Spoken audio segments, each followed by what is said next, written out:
Hey everyone, welcome back to my channel the lazy গার্লের আরও একটি ভিডিওতে তোমাদের অনেক অনেক স্বাগত। অনেক দিন ধরেই ভাবছিলাম কোথাও থেকে ঘুরে আসা যাক, আর বাঙালিদের কোথাও ঘুরতে যাওয়ার কথা উঠলেই সবার প্রথমে যার কথা মাথায় আসে সেটা হচ্ছে দীঘা। তো চটপট একটা ডেট ফিক্স করে একদিনের ট্যুর প্ল্যান করে বেরিয়ে পড়লাম দীঘার উদ্দেশ্যে। তো প্ল্যান তো করে ফেললাম, তারপর মনে হলো থাকবো কোথায়। তখনই ঠিক মাথায় আসলো দীঘার সেই ভাইরাল হোটেল রত্নদ্বীপ। ফেসবুক ইউটিউবে হোটেল রত্নদ্বীপ নিয়ে প্রচুর ভিডিও আছে, তোমরা চাইলেই সেখান থেকে নাম্বার নিয়ে নিতে পারো। কিন্তু একবার ফোন করলে কিন্তু ওনারা কখনোই ফোন তোলে না। বারবার করে ফোন করার পর যাই হোক আলটিমেটলি আমার ফোনটা লেগেছিল। তো আমি তো ভেবেছিলাম যেটা ভিডিওতে দেখাচ্ছে অ্যাকচুয়ালি সেটাই, কিন্তু ফোন করার পর পুরো স্টোরি আলাদা।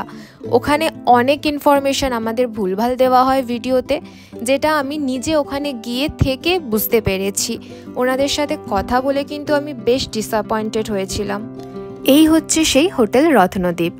এনাদের প্রত্যেকটা ভিডিওতে বলা থাকে 450 টাকায় থাকা প্লাস খাওয়া। হ্যাঁ, অবশ্যই সেটা ঠিকঠাক ইনফরমেশন। 450 টাকায় আপনারা থাকা প্লাস খাওয়া দুটোই পাবেন, কিন্তু 450 টাকায় আপনারা গ্রাউন্ড ফ্লোরে নন এসি রুম পাবেন। এসি রুম নিতে গেলে আপনাদের পড়বে 650 টাকা। উইদাউট ব্যালকনিতে এসি রুম 650 টাকা, উইথ ব্যালকনি এসি রুম 750 টাকা।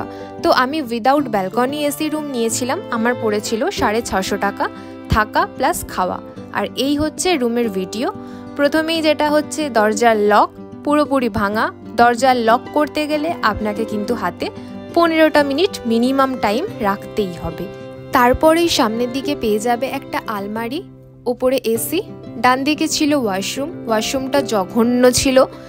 বাঁদিকে একটা টেবিল ছিল, টেবিলটা অত্যন্ত নোংরা ছিল। আগের কাস্টমার যারা ছিলেন ওনাদের, তাদের এঁঠো গ্লাসটা পর্যন্ত ওনারা পরিষ্কার করে দিয়ে যাননি, ওখানেই পড়েছিল। এই পুরো রুমটার মধ্যে যদি কোনো কিছু আমায় একেবারে ডিসঅ্যাপয়েন্টেড না করে থাকে সেটা হচ্ছে এই এসিটা। মিনিমাম হাওয়াটা কিন্তু তোমরা পাবে এসি থেকে। তো ওভারঅল আমার কিন্তু পার্সোনালি রুমটা একেবারেই পছন্দ হয়নি। আর ওনাদের বিহেভিয়ারও কিন্তু ভীষণ রুড ছিল। ওনারা অন্য কাস্টমারের সাথে আমার সামনেই যথেষ্ট রুডভাবে বিহেভ করছিলেন, কারণ কাস্টমারটা কমপ্লেন করেছিলেন যে রুমে টিভি চলছে না, আর ওনার বাচ্চা টিভি দেখার জন্য বায়না করছিল। তো সেখানে ওনারা রিপ্লাই করে টিভি খারাপ তাই চলছে না। তারপরে 9:30 10টা নাগাদ আমরা পেয়ে গেছিলাম ব্রেকফাস্টে অপশন ছিল লুচি ঘুগনি, ডিম টোস্ট আর ম্যাগি। তো আমরা নিয়ে নিয়েছিলাম লুচি ঘুগনি। আর দুপুরের লাঞ্চটা যেহেতু আমরা স্কিপ করেছিলাম ওখানে, তাই ওটার ফুটেজ আমি নিতে পারিনি। আর এটা ছিল আমাদের ডিনারে chicken biryani, rice chilli chicken আর রুটি আর মাংস, 3টে অপশন ছিল। সেখান থেকে আমরা রাইস চিলি চিকেন আর বিরিয়ানি নিয়েছিলাম। সত্যি বলতে কোয়ান্টিটি যথেষ্ট পরিমাণে ছিল, কিন্তু কোয়ালিটি একদমই ভালো ছিল না। মাংসটা থেকে যথেষ্ট গন্ধ ছাড়ছিল, আর ওটা টেস্ট করেই বোঝা যাচ্ছিল যে বাসি। আমি পরে ওনাদেরকে যখন জিজ্ঞেস করি যে লাঞ্চে কী কী ছিল, তখন ওনারা জানায় একটা তরকারি, ডাল, আলু ভাজা আর মাছের ঝাল। কিন্তু ওনাদের ভিডিওতে বলা থাকে 2 রকম মাছ, চাটনি, পাঁপড় ইত্যাদি সব দেওয়া হয়। কিন্তু সেদিনকে কিন্তু লাঞ্চে শুধুমাত্র ভাত, ডাল, আলু ভাজা, একটা মাছের ঝাল আর একটা তরকারি দেওয়া হয়েছিল।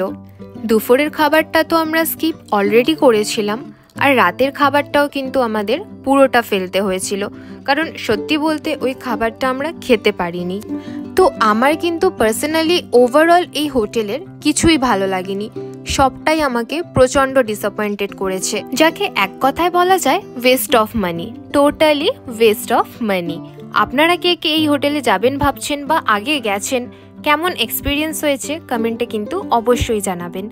সন্ধেবেলায় ফ্রেশ হয়ে রেডি হয়ে আমরা চলে এসেছিলাম নিউ দীঘা সি বিচে।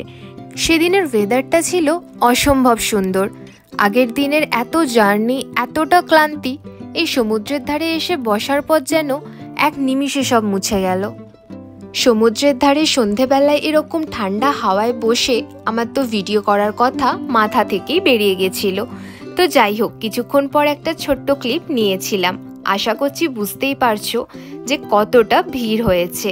এটা দেখে একটা কথা তো পরিষ্কার যে ভ্রমণপ্রিয় বাঙালিকে কিছুতেই আটকানো সম্ভব নয়, তা সে জুনের গরমই হোক বা ডিসেম্বরের ঠান্ডা। পরের দিন সকালে সমুদ্রের ধারে এসে 1 কাপ চা আর ব্রেকফাস্টটা সেরে আমরা বেরিয়ে পড়েছিলাম বাড়ির উদ্দেশ্যে। রাস্তায় প্রচণ্ড গরম থাকার কারণে আমরা এক জায়গায় দাঁড়িয়ে নিয়েছিলাম 1 গ্লাস লস্যি আর একটা গোলা। তো আজকের ভিডিওটা এখানেই শেষ করছি। ভিডিওটা কেমন লাগলো কমেন্টে অবশ্যই জানিও, আর ভিডিওটা যদি ভালো লাগে চ্যানেলটা সাবস্ক্রাইব আর ভিডিওটায় একটা লাইক করে দিও। Thank you.